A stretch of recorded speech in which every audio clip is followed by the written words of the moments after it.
Las primeras palabras registradas de Jesús. Cuando le vieron, se sorprendieron, y le dijo su madre: Hijo, ¿por qué nos has hecho así?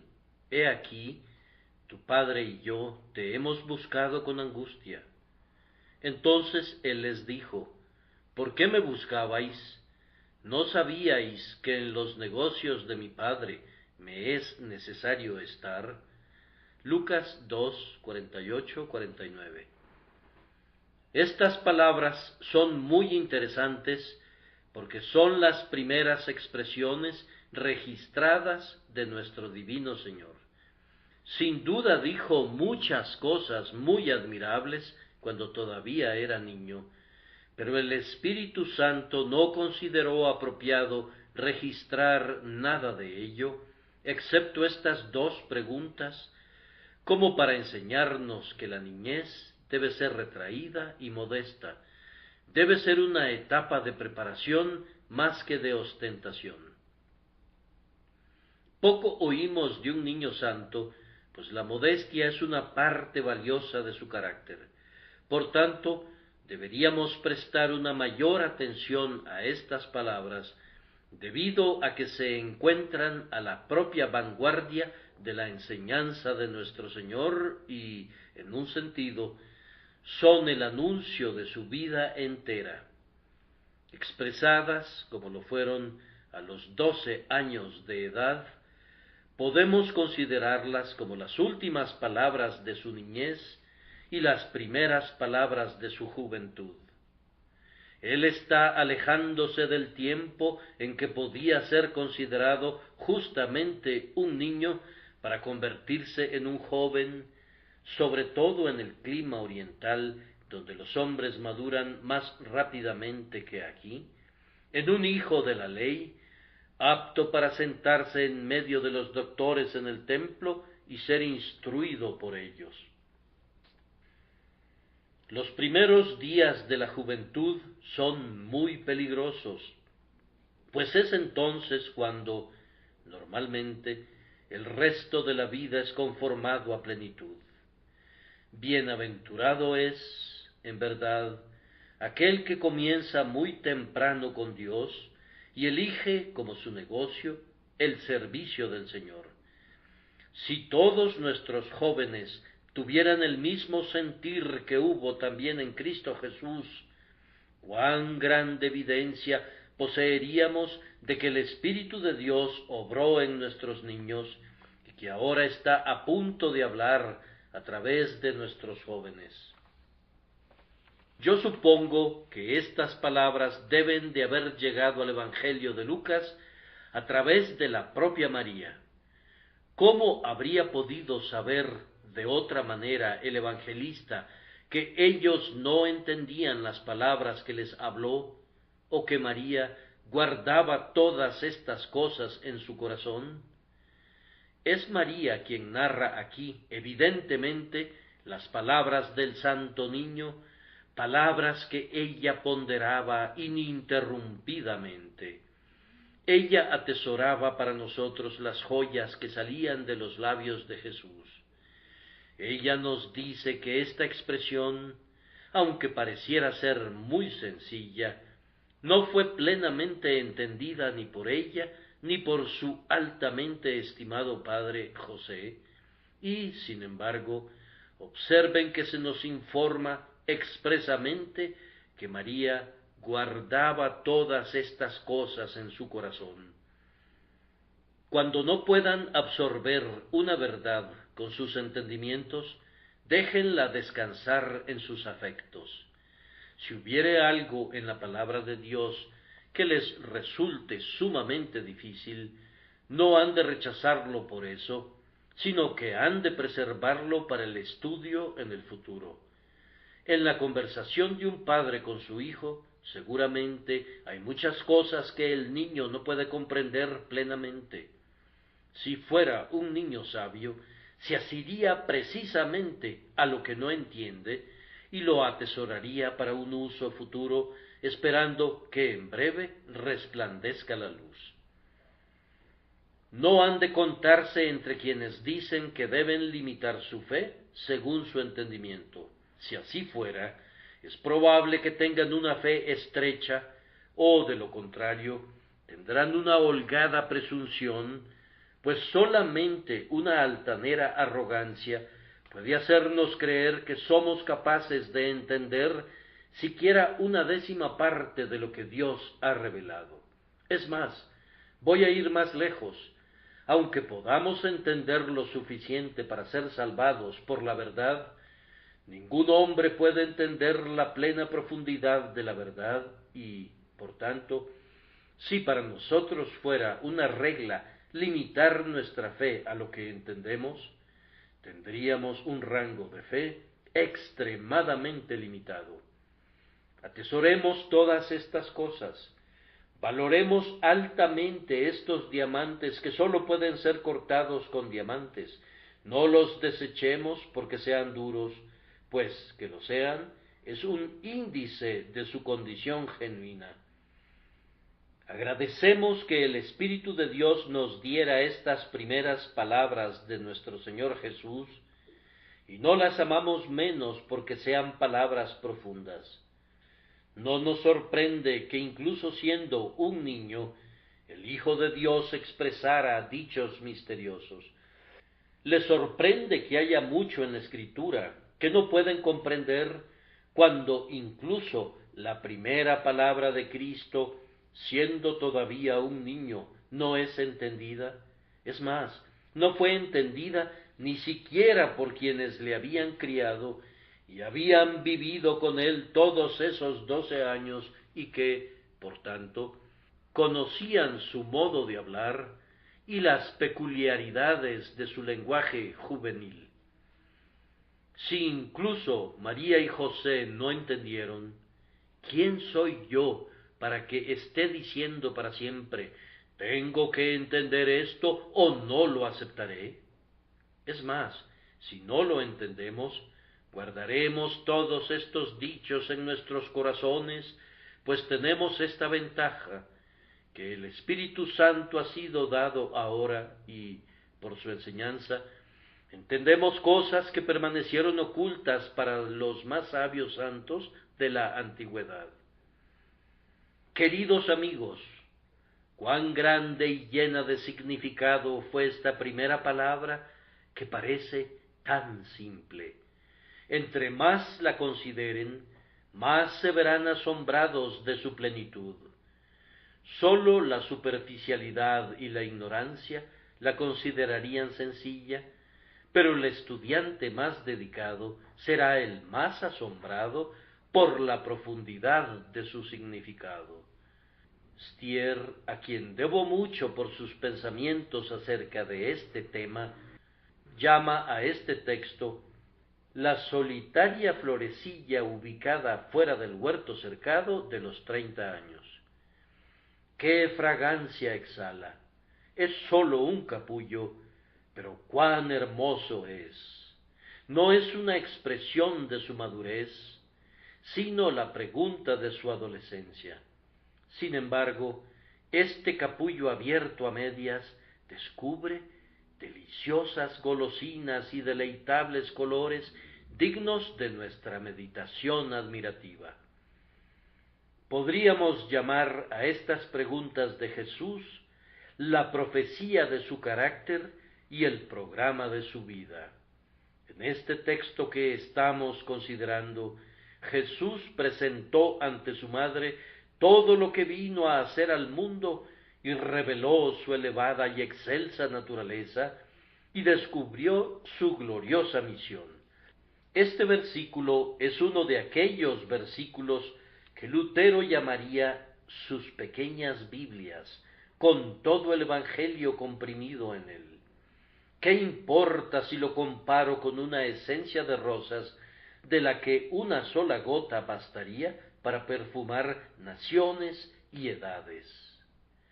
No sería posible sobrevalorar estas hermosas palabras, estas asombrosas y maravillosas palabras de vida. Entonces, ¿quién soy yo para aventurarme a utilizar un texto como este? No lo tomo con la esperanza de ser capaz de descorrer el velo de su significado completo, sino simplemente para hacerles ver a ustedes cuán insondable es. Emmanuel, Dios con nosotros, habla divinamente siendo todavía un adolescente. Las palabras de la palabra sobrepasan a todas las demás. Que el Espíritu de Dios las abra para ustedes. Voy a tratar el texto de esta manera. Primero, tenemos ante nosotros la percepción del Santo Niño. En segundo lugar, el hogar del Santo Niño. En tercer lugar, la ocupación del Santo Niño. Y en cuarto lugar, la lección del Santo Niño para cualquiera de nosotros que lo esté buscando. Aquí vemos la percepción del Santo Niño. Noten, primero, que él percibía de manera sumamente clara su excelsa relación. María le dijo: «He aquí, tu padre y yo te hemos buscado con angustia». El niño Jesús había tenido el hábito de llamar a José su padre, sin duda, y José era su padre en la creencia común de quienes le rodeaban.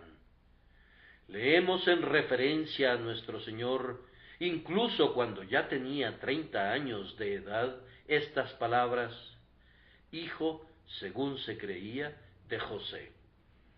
El santo niño no lo niega, pero mira por sobre la cabeza de José y trae ante la mente de su madre a otro padre. ¿No sabíais que en los negocios de mi padre me es necesario estar? Él no explica esa expresión, pero es lo suficientemente evidente que recordaba entonces la maravillosa relación que existía entre su humanidad y el grandioso Dios, pues él no fue concebido según la manera ordinaria, sino que había venido al mundo de una manera tal que se le dijo a María: el santo ser que nacerá será llamado Hijo de Dios. En un sentido todavía más excelso, y como un ser divino, él reclamaba tener una relación filial con el Altísimo, pero aquí, sin duda, habla como un hombre, y como un hombre llama a Dios, mi Dios, en un sentido más elevado de lo que podemos hacerlo nosotros, debido a su misterioso nacimiento. Ustedes notarán que a lo largo de toda su vida, él no llama nunca a Dios nuestro Padre, aunque nos pide a nosotros que lo hagamos. Nosotros somos hijos de la misma familia, y cuando oramos hemos de decir: Padre nuestro que estás en los cielos. Pero nuestro Señor Jesús tiene una relación filial todavía más especial que la nuestra, y por tanto le dice a Dios por su propia cuenta: mi Padre.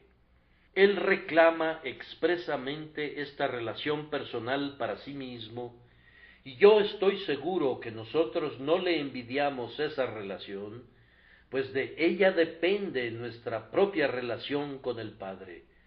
Porque Él es el Hijo del Altísimo, nosotros entramos en una relación filial con el Ser Eterno de acuerdo a nuestra limitación. El niño Jesús percibía que era el Hijo del Altísimo y con toda la simplicidad de la niñez declaró el secreto a su madre, que ya sabía cuán cierto era. Hermanos, la percepción de este santo niño debería ser una instrucción para nosotros. Percibimos, ustedes y yo, de manera suficientemente clara y persistente, que Dios es también nuestro Padre. ¿Acaso no actuamos a menudo bajo la hipótesis de que no estamos relacionados con Él, o que somos huérfanos y que nuestro Padre Celestial está muerto? ¿No están conscientes ustedes mismos algunas veces de apartarse de la influencia del espíritu de adopción y de adentrarse en el espíritu de independencia y por tanto en el espíritu de descarrío y de pecado, esto no nos servirá de nada. Aprendamos de este ser bendito que, así como él percibió tempranamente su excelsa y eminente relación con el Padre, nosotros debemos hacerlo así también, aunque no seamos nada más que hijos de la gracia. Más allá de toda expresión, debemos conocer y valorar nuestra condición de hijos del grandioso Padre que está en los cielos. En verdad, esta verdad debería prevalecer sobre cualquier otra, y deberíamos vivir y movernos y actuar bajo el reconocimiento de ser hijos de Dios. Oh Espíritu Santo, enséñanos esto. A continuación, este santo niño percibió las obligaciones de esa relación. Dice: ¿no sabíais que en los negocios de mi Padre me es necesario estar? Escriban ese me es necesario con letras mayúsculas. Es la primera aparición de un imperioso me es necesario que influyó en el Salvador todo el tiempo. Encontramos que se escribió de él que le era necesario pasar por Samaria, y él mismo dijo: es necesario que anuncie el evangelio del reino de Dios. Y también le dijo a Zaqueo: es necesario que pose yo en tu casa. Y también afirmó: me es necesario hacer las obras del que me envió. Es necesario que el Hijo del Hombre padezca muchas cosas y sea desechado por los ancianos.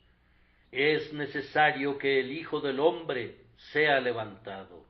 Fue necesario que el Cristo padeciese. Como hijo, tiene que aprender la obediencia por las cosas que padeció. El primogénito entre muchos hermanos debe sentir todas las exigencias de su condición de hijo, los sagrados instintos de la santa naturaleza, de aquí que en los negocios de su padre le fuera necesario estar. Ahora les pregunto de nuevo esto, pues en todo momento quiero ser práctico. ¿Sentimos, ustedes y yo, este divino es necesario como deberíamos sentirlo? ¿Nos es impuesta la necesidad? Sí, recibimos una perentoria advertencia de servir a nuestro Padre Divino. ¿Sentimos alguna vez hambre y sed de Él, de tal manera que tenemos que acercarnos a Él y asistir a su casa y acercarnos a sus pies y hablar con Él y oír su voz y contemplarle cara a cara? No estamos sujetos realmente al espíritu filial, a menos que así sea. Pero cuando nuestra condición de hijo se hubiere convertido en nuestra idea maestra, entonces sentiremos también esta necesidad divina que nos induce a buscar el rostro de nuestro Padre. Así como las chispas se levantan para volar por el aire hacia el centro del fuego, así tenemos que acercarnos a Dios, nuestro Padre y nuestro todo.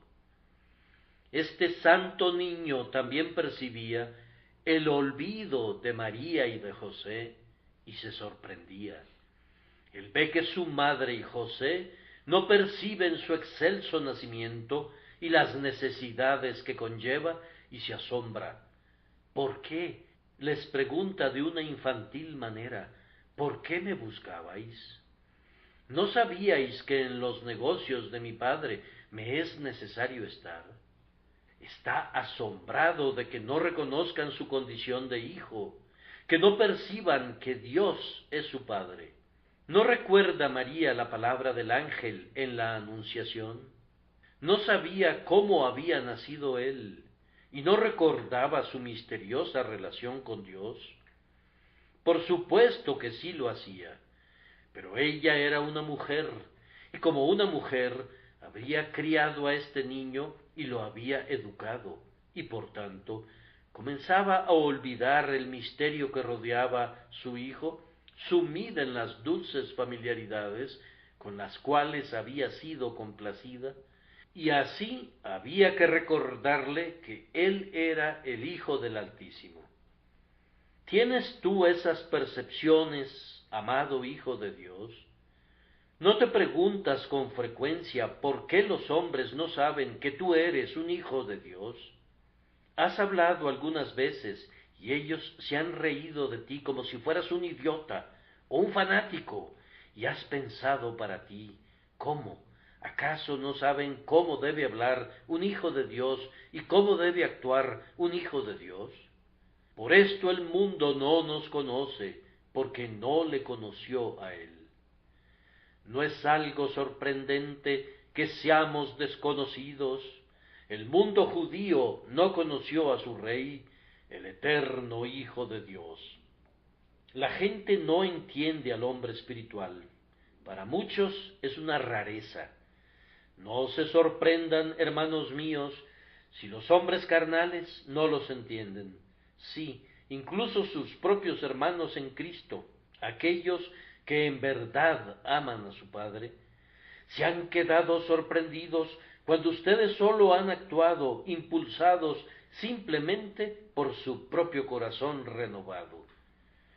Muchos cristianos actúan con tanta afectación que ya no son semejantes a hijos en su propia casa, actúan más como extranjeros o jornaleros en la casa del Padre, quienes, si bien tienen pan en abundancia y aún les sobra, no pueden hablar nunca como lo hacen los hijos.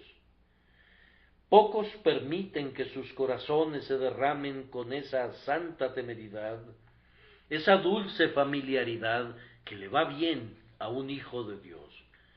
Vamos, si ustedes y yo fuéramos por el mundo en plena posesión de esta idea, amados, ahora nosotros somos hijos de Dios, no tengo ninguna duda de que actuaríamos de tal manera que incluso el contingente de profesantes estaría sorprendido de nosotros, y nosotros estaríamos todavía más sorprendidos de su sorpresa y asombrados de su asombro. Si sólo actuáramos de conformidad a lo que nos dicta nuestra más íntima naturaleza, qué diferente tipo de personas seríamos. Este santo niño percibía entonces su gloriosa condición de hijo, percibía las obligaciones de la condición de hijo que obraban en él, y percibía que sus padres no comprendían sus sentimientos. El niño Jesús comenzaba a percibir también que él mismo, personalmente, tenía que realizar una obra, y así dijo: ¿No sabíais que en los negocios de mi Padre me es necesario estar? Él había estado callado durante 12 años, pero ahora la sombra de la cruz comenzaba a caer sobre él, y sentía un poco de la carga de su obra vital. Él percibe que no vino aquí solamente para trabajar en el taller de un carpintero o para ser un niño campesino en Nazaret. Él vino aquí para vindicar el honor de Dios, para redimir a su pueblo, para salvarlo de sus pecados y para guiar a un ejército de los seres lavados con sangre al trono del grandioso Padre que está en lo alto, y, por tanto, declara que tiene una ocupación más elevada de lo que María y José pudieran entender. Sin embargo, tiene que regresar al hogar en Nazaret, y durante 18 años tiene que tratar los negocios de su padre, pero, hasta donde lo entendemos en nuestra lectura, permanece sin hacer nada que tuviera el carácter de un ministerio público.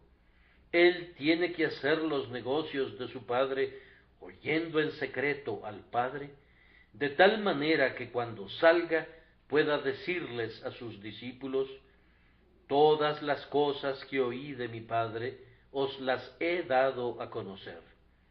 tiene que enseñar una lección tan grandiosa que debe pasar primero otros 18 años aprendiéndola plenamente, y Dios tiene que abrirle sus oídos y despertarlo cada mañana para que oiga como un aprendiz, para que posteriormente pueda salir y ser el maestro de Israel, el Señor y maestro de apóstoles y evangelistas. Amados, regreso de nuevo al nivel práctico. Con su condición de hijos, han recibido ustedes una percepción vívida de su llamamiento y de su obra. No tienen que cumplir con una redención, sino que han de dar a conocer esa redención por doquier. Así como Dios ha dado poder a Cristo sobre toda carne, para dar vida eterna a todos los que el Padre le ha dado, así Jesús les ha dado a ustedes poder sobre tal y tal carne, y hay algunos en este mundo que no recibirán nunca la vida eterna, excepto a través de ustedes. Está establecido que de los labios de ustedes oirán ellos el Evangelio. Está ordenado en el decreto divino que por medio de la intervención de ustedes, ellos serán llevados al reino de Dios. Es tiempo de que ustedes y yo, que tal vez hemos llegado a los 30, a los 40, a los 50 o 60 años de edad, nos levantemos y digamos: ¿no sabíais que en los negocios de mi Padre me es necesario estar involucrado para realizarlos? David tuvo que esperar hasta oír el sonido como de marcha por las copas de las balsameras. ¿Acaso no oyen ustedes el sonido como de marcha ahora? ¿No hay signos e indicaciones de que han de cumplir la voluntad de aquel que les envió y que han de completar su obra? La noche viene cuando nadie puede trabajar. Arriba entonces ustedes, hijos de Dios, y siguiendo al santo niño Jesús, comiencen a hacer la pregunta: ¿no sabíais que en los negocios de mi Padre me es necesario estar? Estas eran las percepciones de este santo niño. Oh, que pudieran llegarnos con potencia a nuestra propia y más reducida manera, que podamos percibir que somos nacidos de Dios, que podamos percibir dentro de nosotros el Espíritu por el cual clamamos: Abba, Padre. Que nos sorprendamos porque otros no entienden los llamamientos y las urgencias de nuestra condición, y que tengamos tal sentido de nuestro excelso llamamiento como para proceder de inmediato a cumplirlo conforme Dios, el Espíritu Santo, nos ayude. Ahora tenemos que pensar en el hogar del santo niño. Aquí me veo obligado a enmendar nuestra versión, y estoy seguro de que la corrección es en sí misma correcta. Me veo más fortalecido en mi opinión porque la versión revisada endosa la enmienda. Así es como la traducen: ¿no sabíais que yo debía estar en la casa de mi Padre? Eso podría no ser verbalmente exacto, pero ese es el verdadero sentido. Debería ser expresado así: ¿no sabíais que yo debía estar en casa de mi Padre? No hay ninguna palabra para casa, pero en casi todas las lenguas se sobreentiende la palabra casa.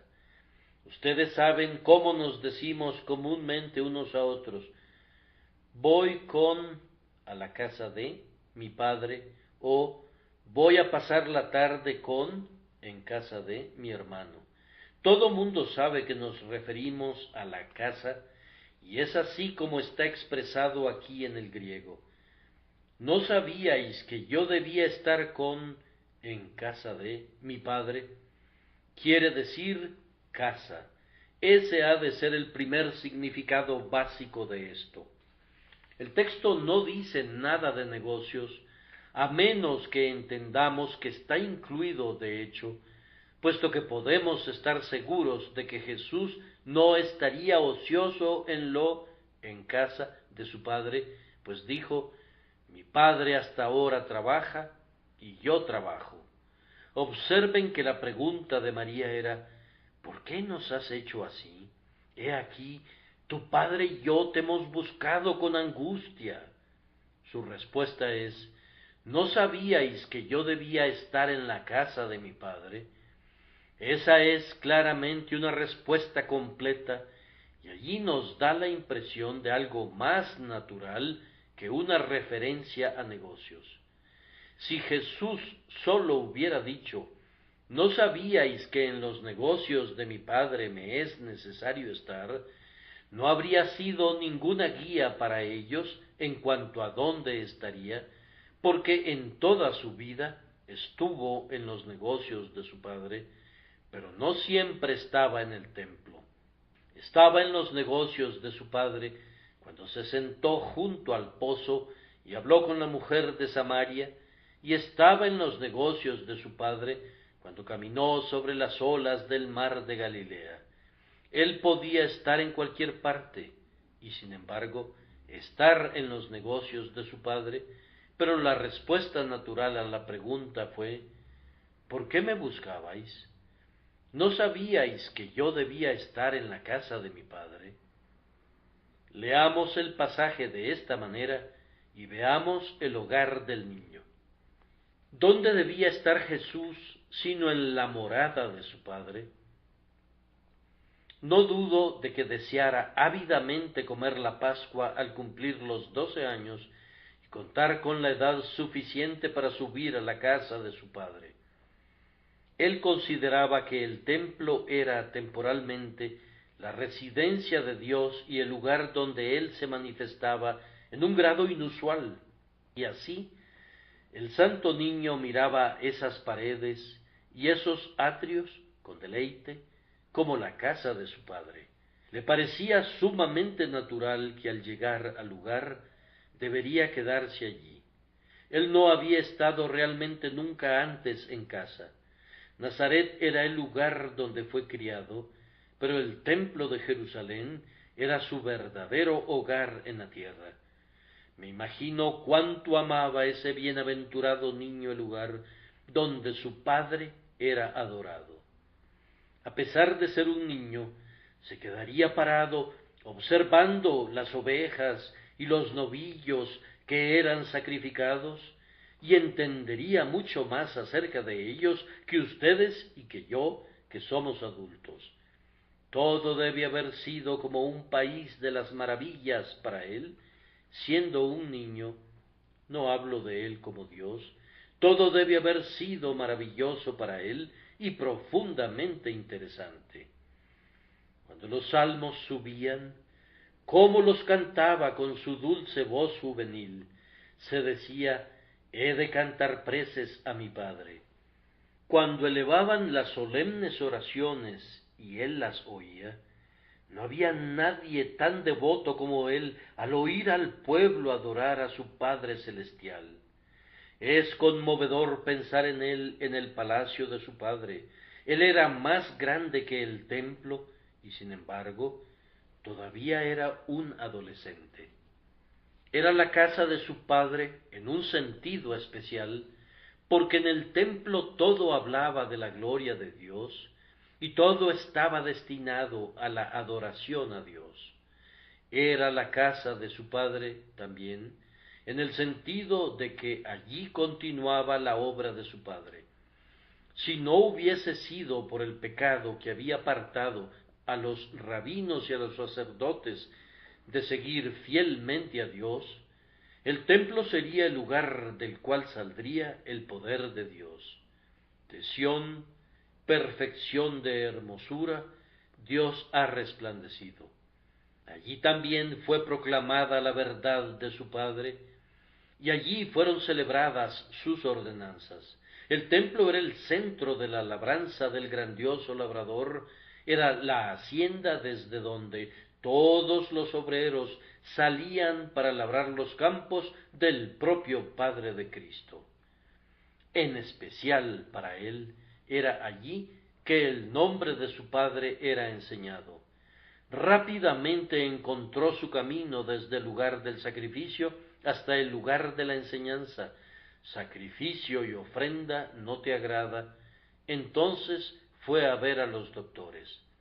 Este niño, prudente y espiritual, quería saberlo todo acerca de lo sagrado, y así tomó su lugar en medio de los aprendices, y los maestros estaban asombrados cuando este nuevo hijo de la ley les hacía preguntas que mostraban que tenía un pensamiento vastamente superior a cualquier persona en el templo.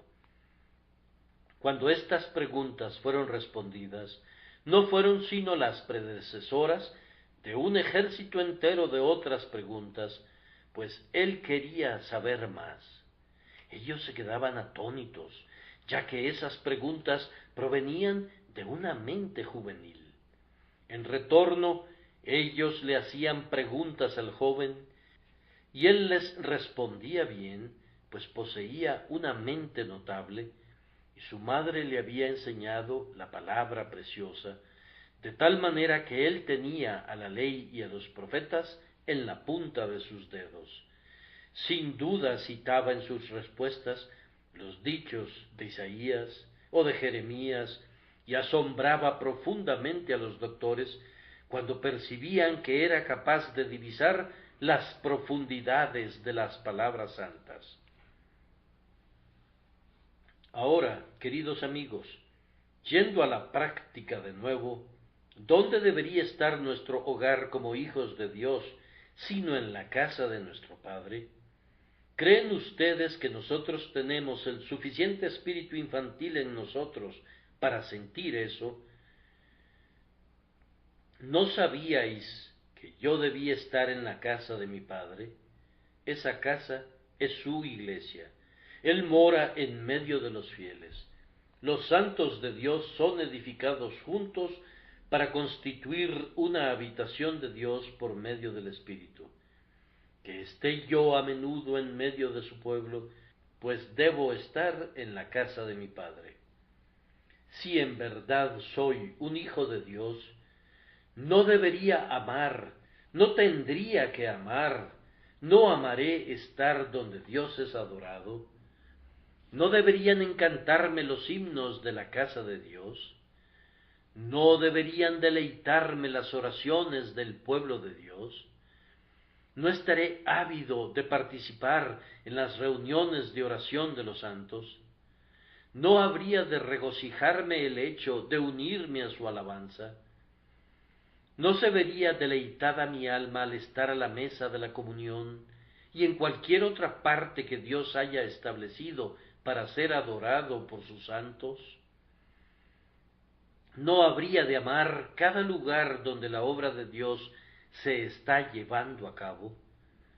Si oigo que el Evangelio es predicado, no he de decir, déjenme estar allí. Si se distribuyen folletos de casa en casa, ¿acaso no diré, yo también voy a responsabilizarme de un distrito, si pudiera hacerlo? Si hay trabajo en la escuela dominical, no clamaré, déjenme impartir una clase de acuerdo a mi habilidad, déjenme participar en esta santa empresa. ¿No sabíais que yo debía estar en la casa de mi Padre, en la obra de mi Padre, y en la casa de mi Padre e involucrado en todos los intereses de mi Padre? ¿No debería estar esta compulsión bendita y dulce e irresistible continuamente sobre nosotros? Yo debo estar donde Dios está.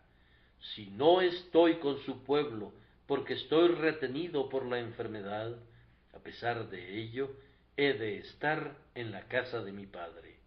Hay muchas mansiones en esa grandiosa casa, en la tierra así como en el cielo, y podemos estar con Dios en las calles y en su casa cuando trabajamos en el campo. Pero tenemos que estar en la casa de nuestro Padre. No podemos tolerar estar lejos de Dios. La pérdida de la comunión es la pérdida de la paz, la pérdida del deleite. o ansíen ardientemente la comunión con Dios, ambiciónenla, amen todo aquello que los mantenga en esa comunión, odien todo lo que los aleje de ella. Levántense temprano para tener comunión con Dios, antes de que el humo de la tierra oscurezca la faz del cielo. Quédense hasta tarde para tener comunión con Dios, mientras los rocíos están cayendo en derredor. Si no puedes hacer ninguna otra cosa, niégate el descanso y permanece despierto en la noche para tener comunión con Dios tu Padre. ¿Acaso un hijo no querrá hablar con su padre y oír a su padre hablar con él? Así debe ser, así será. No dejará de ser así contigo si sientes con potencia el espíritu de hijo dentro de ti, igual que nuestro bendito Señor y Maestro lo hizo cuando sólo tenía 12 años de edad. Consideren, en tercer lugar, la ocupación del Santo Niño. Aunque tengo dudas de que esta sea la traducción correcta, ¿no sabíais que en los negocios de mi Padre me es necesario estar? Sin embargo, sabemos que este Santo Niño no estaría en la casa de su Padre como un holgazán. Se aseguraría de estar en la casa del Padre en el sentido de ser uno de los obreros que están en ella. La casa de nuestro Padre es una casa de negocios y por tanto tenemos que estar en los negocios de nuestro Padre cuando estamos en la casa de nuestro Padre. Esa es la palabra. Aunque la traducción que menciona negocios podría ser cuestionable, es suficientemente legal decir que la ocupación de este santo niño consistía en estar ocupado en los asuntos de su padre. Entonces, ¿qué era lo que hacía? Primero, pasaba su tiempo aprendiendo y preguntando. ¿Cómo anhelo hacer el bien?, dice algún joven. Tienes razón, pero no tienes que ser impaciente. Ve en medio de los maestros y aprende un poco. ¿Tú todavía no puedes enseñar? Pues no sabes. Anda y aprende antes de que pienses en enseñar. Los espíritus fogosos piensan que no están sirviendo a Dios cuando están aprendiendo, pero en esto yerran. Amados, María a los pies de Jesús fue ensalzada más bien que Marta, abrumada por el mucho servicio. Pero, dirá alguien, no debemos estar oyendo siempre sermones. No, hasta donde sé, ninguno de ustedes lo hace. Deberíamos ponernos a trabajar de inmediato, clama otro. Ciertamente deberías, después de haber aprendido en qué consiste el trabajo. Pero si todo el mundo que es convertido comenzara a enseñar, ciertamente deberías, después de haber aprendido en qué consiste el trabajo, pero si todo el mundo que es convertido comenzara a enseñar, pronto tendríamos un revoltijo de herejías y se enseñarían muchos dogmas crudos e indigestos que harían más daño que bien. Corre, mensajero, corre. Los negocios del rey exigen prisa. No, más bien detente un poco. ¿Tienes alguna noticia que anunciar? Primero, aprende tu mensaje y luego corre tan rápido como quieras. Tiene que haber un tiempo para aprender el mensaje.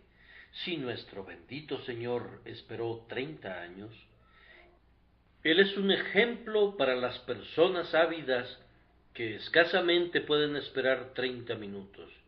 Mira cuán rápido viajan las cosas ligeras, cuán ávidos de hablar están quienes no saben nada, cuán veloces son para hablar lo que no saben y para atestiguar lo que nunca han visto.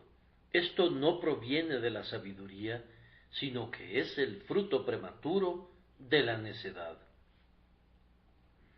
He oído decir que los disidentes no asisten a sus capillas para adorar, sino para oír sermones.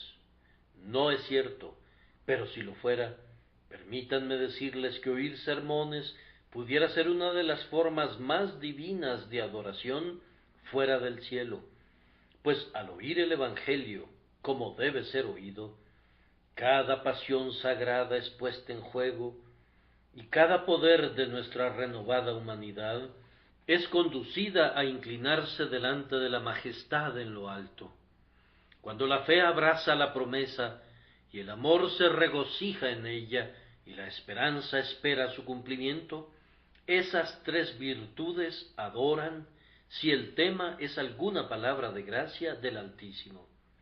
El pensamiento, la memoria, el entendimiento, la emoción, todos ellos son ejercitados. Yo no creo haber adorado mejor a Dios jamás que cuando he escuchado a un hombre humilde, de mente sencilla, contar la historia de la cruz y de su propia conversión. He escuchado el Evangelio con lágrimas rodando de mis ojos, y he adorado al Dios vivo que lo ha enviado entre los hombres. Tengo tan raras veces el privilegio de oír un sermón, que cuando lo hago, me ocasiona tan intenso deleite, que escasamente puedo describirlo, y entonces me acerco más a Dios que por medio de cualquier otro ejercicio. Yo supongo que les sucede lo mismo a ustedes. De cualquier manera, así sería si la predicación fuera lo que debería ser. El verdadero oír engendra adoración. Este santo niño estaba involucrado en los negocios de su padre cuando simplemente preguntaba y aprendía de los maestros designados. De hecho, nosotros necesitamos hacer más de este tipo de negocios. Nosotros somos insuficientes, deficientes y débiles, porque echamos espuma por la boca, hablando demasiado antes de haber absorbido la verdad en lo íntimo de nuestras almas. Recuerden que la buena sustancia no puede salir de ustedes si nunca ha entrado en ustedes, y si no tienen tiempo para recibir instrucción, la sustancia que sale de ustedes sería de escaso valor. Este santo niño está involucrado en el negocio de su padre, pues está absorto en él. Todo su corazón está sumergido en oír y en hacer preguntas. Me parece que hay una fuerza en la versión en griego que se pierde en la traducción, que saca a colación la palabra relacionado. No hay nada que sea paralelo en ella en el griego, que es: ¿no sabíais que yo debía estar en la casa de mi padre? La manera de adorar a Dios es involucrarse de corazón. Bienaventurado el hombre que tiene en ti sus fuerzas, en cuyo corazón están tus caminos. Cuando estamos predicando decimos algunas veces: siento que profundicé en el tema. Y ustedes mismos saben cuando el predicador está profundizando en él.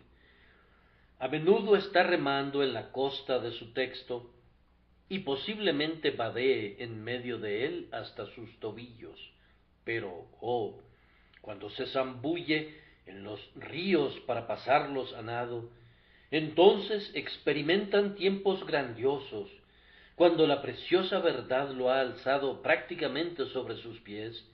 Ustedes se zambullen también y nadan de igual manera.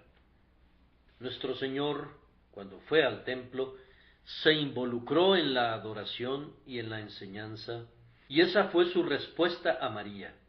Fue como si dijera: ¿no sabíais que estaba absorto en lo de mi Padre? No me di cuenta de que ustedes se habían ido. Me olvidé por completo de ustedes.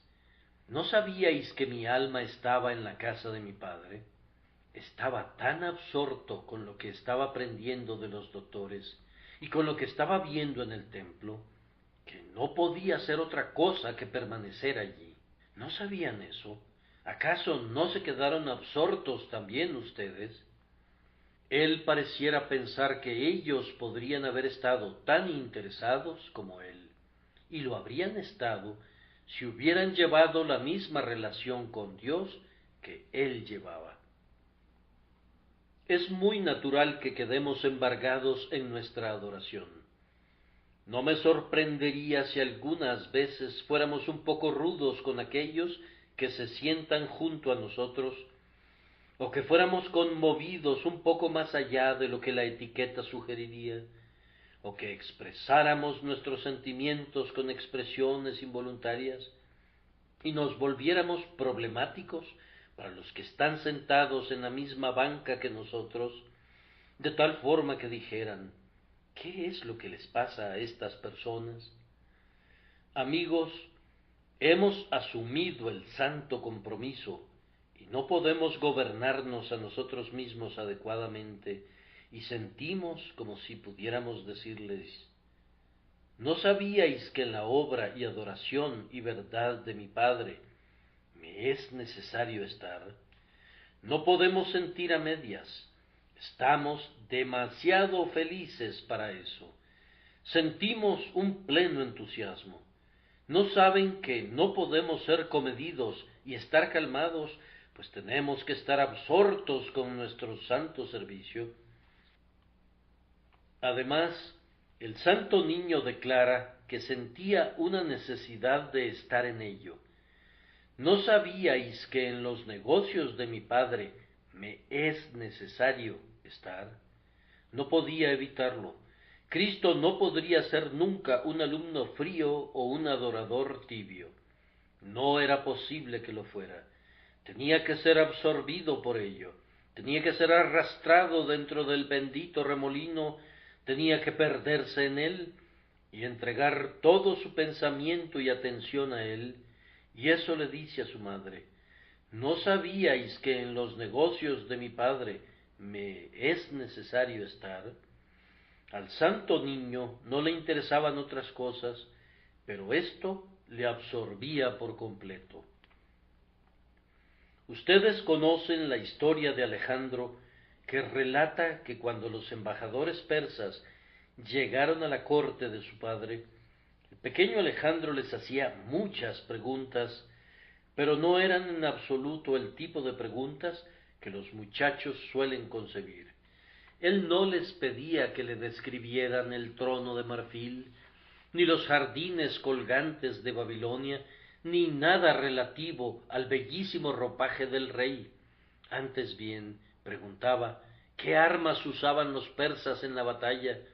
¿En qué formación marchaban?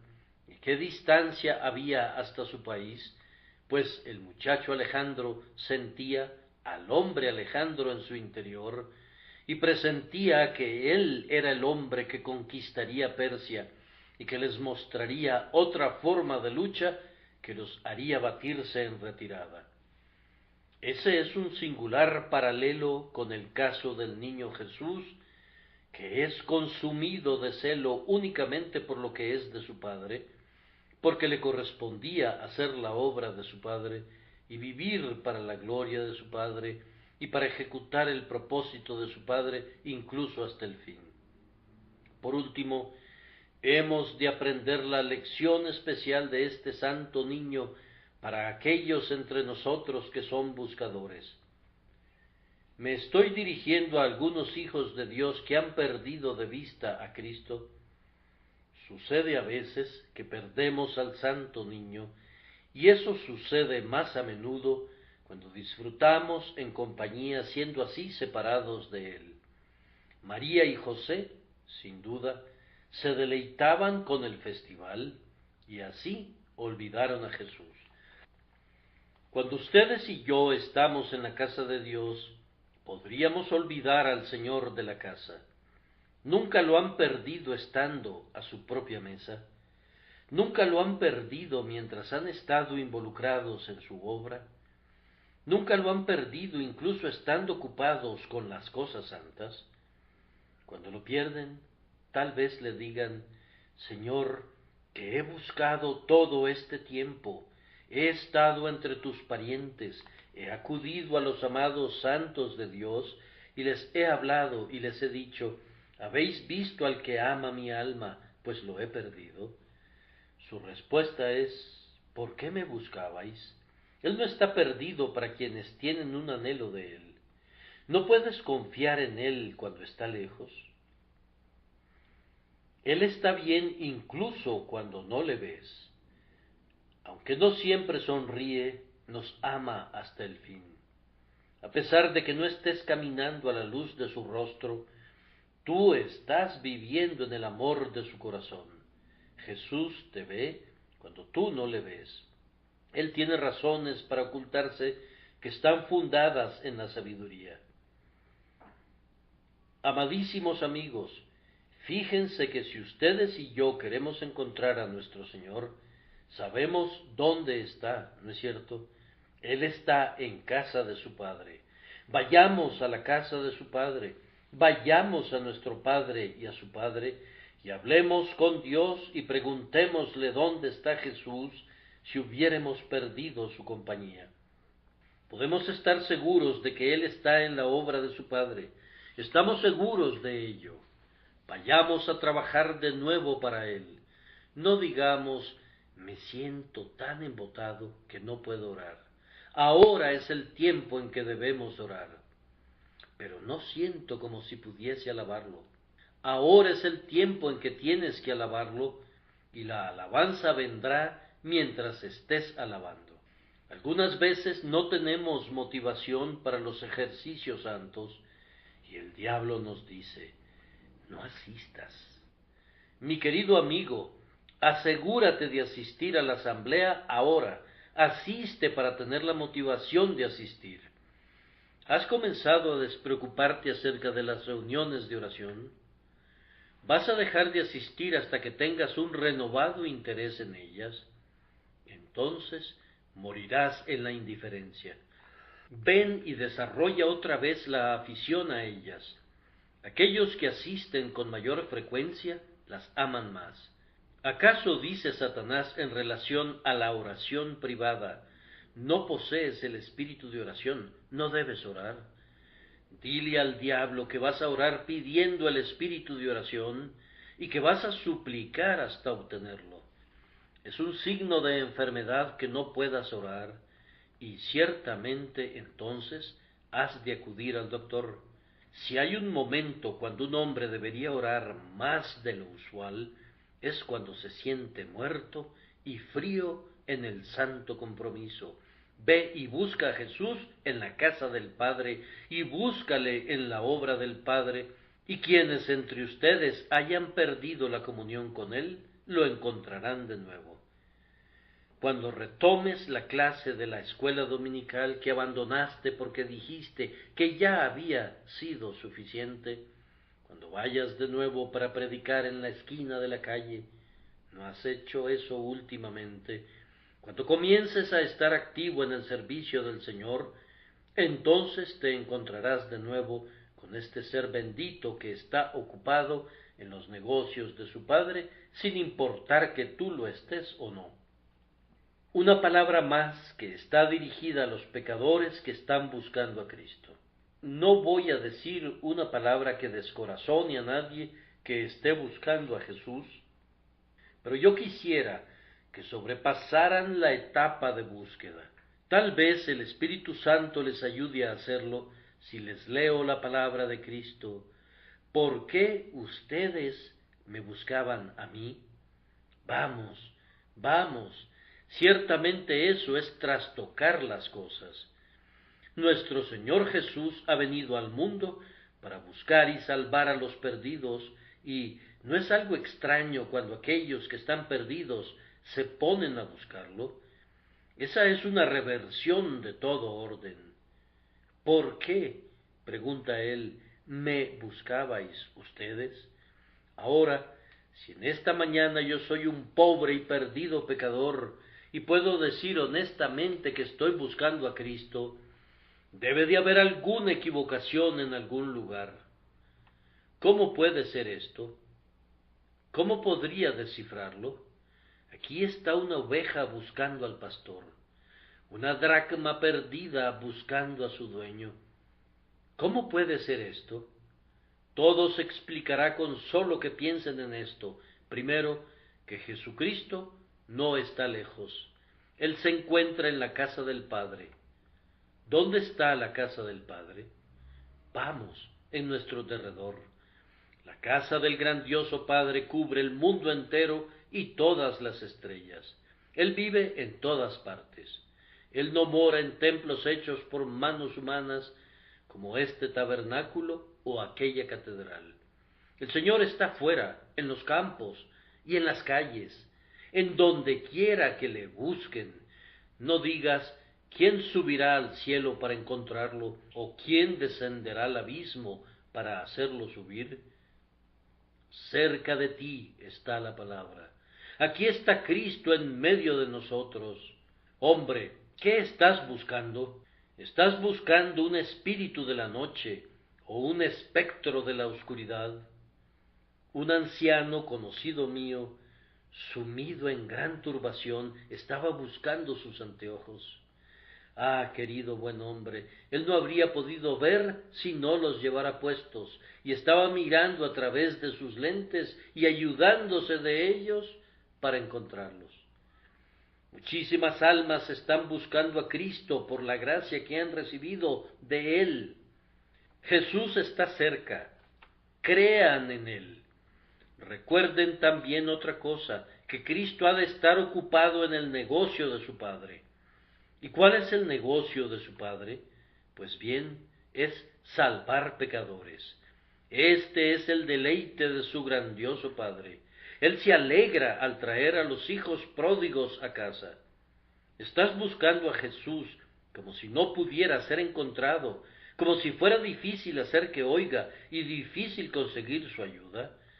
Vamos, Él está ocupado salvando pecadores. Jesús se sienta sobre la colina de Sión. Él todavía recibe a pobres pecadores. Ten ánimo y no andes buscándole entre tus parientes, ni lo busques con lágrimas amargas y con clamores de desesperación, como si se estuviera ocultando de ti. Él no está lejos de ninguno de nosotros. Él está ante ti y te pide que confíes en Él. Míralo a Él y sé salvo. ¿Lo miras? Entonces eres salvo. Prosigue gozoso tu camino. Que Dios te bendiga. Amén.